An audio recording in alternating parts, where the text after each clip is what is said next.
Nous allons maintenant passer à la correction du premier cas pratique qui portait sur les congés et autres absences. Premier cas, les congés. Monsieur Saquet a déjà pris 24 jours de congé. Au mois de mai, il souhaite prendre 9 jours. On vous demandait combien de jours est-ce qu'il lui restait à prendre et comment il allait faire pour poser ces 9 jours.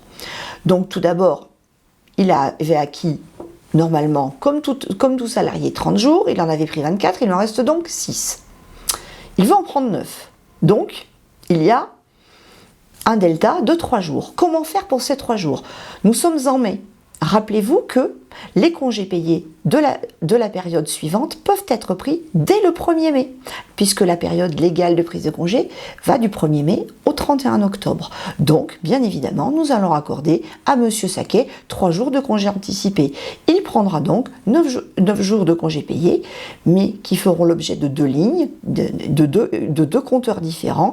Le compteur des congés payés acquis, 6 jours, le compteur des congés payés en cours d'acquisition, 3 jours. Second cas pratique sur les congés. Madame Braun, c'est tout le contraire. Il lui reste encore 10 jours à prendre, mais elle ne veut pas les poser avant le 31 mai. Or, tout le monde sait bien évidemment, comme nous l'avons vu dans le précédent cours, que les congés payés non pris à la fin de la période légale sont perdus. Donc, que lui conseiller pour qu'elle n'en perde pas? Tout d'abord, il se trouve qu'il y a un CET qui a été mis en place dans son entreprise. Donc, bien évidemment, on va lui conseiller d'aller adhérer à ce CET. Toutefois, le CET en question ne permet de poser que la dernière semaine de congé payé, donc 6 jours. Il lui en reste 10. Si elle en pose 6 sur le CET, ça veut dire que quand même, elle va en perdre 4. Que faire? On va dire effectivement qu'on va lui accorder de les poser ultérieurement, de les reporter sur les mois suivants. Attention, ce n'est absolument non pas une obligation de l'employeur. Dès l'instant où c'est le salarié qui a choisi de ne pas les prendre. Il pourrait très bien, l'employeur pourrait très bien, c'est tout à fait son droit, tout simplement les supprimer. Toutefois, à des fins de fidélisation des salariés et de bonnes conditions de travail, il est préférable effectivement d'accorder ce report à la période suivante. Alors bien évidemment, on ne va pas lui accorder un report indéfini, on va lui demander de les prendre au mois de juin ou au pire au mois de juillet. Idéalement, il faudrait qu'elle les prenne au mois de juin. Une fois encore, c'est vraiment un accord et on va dire une faveur qu'on lui fait, ce n'est pas obligatoire. Donc du coup, combien de jours est-ce qu'elle va pouvoir poser sur son CET? Eh bien, sur son CET, elle va pouvoir poser sa 5e semaine de congé, c'est-à-dire 6 jours, et ses 3 jours d'ancienneté, c'est-à-dire 3 jours, donc elle va pouvoir poser 9 jours sur son CET. Le troisième cas, concernant les congés payés, va porter sur un salarié nouvellement embauché qui a acquis peu de congés. Effectivement, elle a été embauchée au mois de mai et elle souhaiterait poser 2 semaines de congés en septembre, donc elle demande si c'est possible et comment faire. Tout d'abord, nous allons calculer le nombre de jours auxquels elle aura eu droit à la fin de la période légale, c'est-à-dire au 31 mai. Elle sera restée un petit mois, donc selon la méthode de calcul en vigueur, le nombre de semaines multiplié par 2,5 divisé par 4, elle aura acquis 2,68 jours, que l'on va arrondir à 3 jours. Donc déjà, elle aura acquis 3 jours. Ça ne va pas suffire, bien évidemment. On peut également lui accorder des congés anticipés. Ce n'est pas une obligation, mais si l'employeur est d'accord, ça ne pose pas de problème. Il en a tout à fait le droit maintenant. Donc nous allons calculer le nombre de jours qu'elle aura acquis au 31 août, puisqu'elle va poser ses semaines en septembre. Donc au 31 août, elle aura acquis 8,21 jours. Attention, la période d'acquisition n'étant pas terminée, nous n'arrondissons pas. Donc nous allons partir sur 8 jours. Nous allons partir sur 8 jours. Donc elle va pouvoir poser 3 jours de congé acquis, 8 jours de congé en cours d'acquisition. Il va falloir faire attention, tout particulièrement au samedi. Sur la période de congé acquis, 3 jours, il n'y a pas de samedi. Donc c'est, on va dire, schématiquement qu'elle a acquis un lundi, un mardi, un mercredi. Donc elle pourra poser ces 3 jours en septembre, le lundi, le mardi et le mercredi de la première semaine de congé.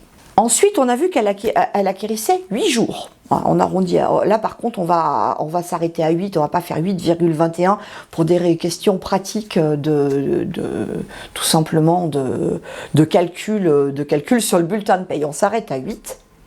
Donc, ces 8 jours, C'est une semaine de 6 jours plus 2 jours. Donc, on va lui décompter un seul samedi dans ces 8 jours. C'est-à-dire que pour reprendre la suite, on a vu que les 3 premiers jours, elle posait lundi, mardi, mercredi, congé acquis. On va partir sur la suite, on va faire jeudi, vendredi, samedi, lundi, mardi, mercredi, jeudi, vendredi, pile poil, ça fait 8 jours. On ne décomptera pas le samedi de la deuxième semaine parce que tout simplement, du fait qu'elle ne l'a pas acquis, on ne peut l'obliger à le poser. Donc on arrive exactement pile poil aux besoins qu'elle avait, c'est-à-dire 2 semaines de congé. Bien évidemment, si elle avait acquis plus de 8 jours, si elle avait acquis 12 jours, il aurait fallu décompter à ce moment-là le deuxième samedi, mais là ce n'est pas le cas. Attention toutefois, pour la suite des congés, bien évidemment, à veiller qu'elle prenne bien ces 5 samedis sur la période totale. Nous allons maintenant passer au cas sur les RTT. Alors, comme vous le savez, les RTT ne sont pas régis par une règle légale, mais chaque entreprise a ses propres règles qu'elle a définies lors de la signature d'un accord en 1998 ou en 2000, lors du passage aux 35 heures. Tout d'abord, on vous demandait d'établir une procédure. Donc, je vais vous laisser le temps de regarder la procédure qui a été établie ci-dessous, qui est ni plus ni moins qu'un condensé synthétique des règles de mise en place des RTT au sein de l'entreprise. Ensuite, on vous demandait de faire le calcul. Alors, c'était un calcul pour l'année 2021. Là, il est important d'avoir une année et pas seulement une année N, parce que pour faire le calcul, vous avez besoin de cette information. On vous demandait de faire le calcul de nombre de jours RTT donnés aux salariés en 2021, dès l'instant où l'employeur souhaite qu'il travaille 216 jours par an. Donc le calcul est simple, il fallait prendre le nombre de jours ouvrés de l'année 2021, auquel on allait enlever 25 jours de congés payés, auquel on allait enlever les 216 jours travaillés. La différence, le résultat, c'est le nombre de RTT. Dans le cas présent, il y a 254 jours ouvrés en 2021, moins 216 jours travaillés, moins 25 jours de congé. Il reste donc 13 jours de RTT. Nous allons maintenant voir plusieurs cas sur les événements familiaux. Tout d'abord, un de vos salariés, M. Vanaxet, vous indique qu'il va se marier le 29 août prochain. Il vous demande combien de jours il a droit et quand est-ce qu'il peut les poser. Alors, il a droit à 4 jours, 4 jours de congé mariage. On peut dire effectivement que ce jour peut être plus important dans certaines conventions collectives, mais là ce n'est pas le cas, on se réfère donc au légal. Donc il a droit à 4 jours qu'il va pouvoir poser au moment de l'événement. Donc en gros, entre le 27 août et le 3 ou 4 septembre. Quel document devra-t-il fournir pour justifier? Bien évidemment, le certificat de mariage. Éventuellement, le livret de famille qui peut faire office aussi de justificatif. Seulement, voilà, il avait déjà posé ses congés d'été du 17 août au 5 septembre. Or, vous savez, bien évidemment, que lorsque le salarié est absent au moment de l'événement, il ne peut pas prétendre à ces jours événement familial. Donc, que conseillez-vous à M. Vanaxet? Eh bien, tout simplement de décaler ses jours de congé. On pourrait parfaitement lui dire d'arrêter ses congés plus tôt et de prendre ensuite ses jours d'événement familial. C'est-à-dire d'arrêter ses congés, par exemple, au 28 août, et à partir du 29 août, de poser son événement familial, de façon à ce qu'il puisse ensuite en bénéficier. Madame Frénois vous annonce une mauvaise nouvelle. Son beau-père est mort et elle souhaiterait se rendre à l'enterrement qui va avoir lieu le 25 mai. Combien de jours a-t-elle droit? Elle a droit à 3 jours.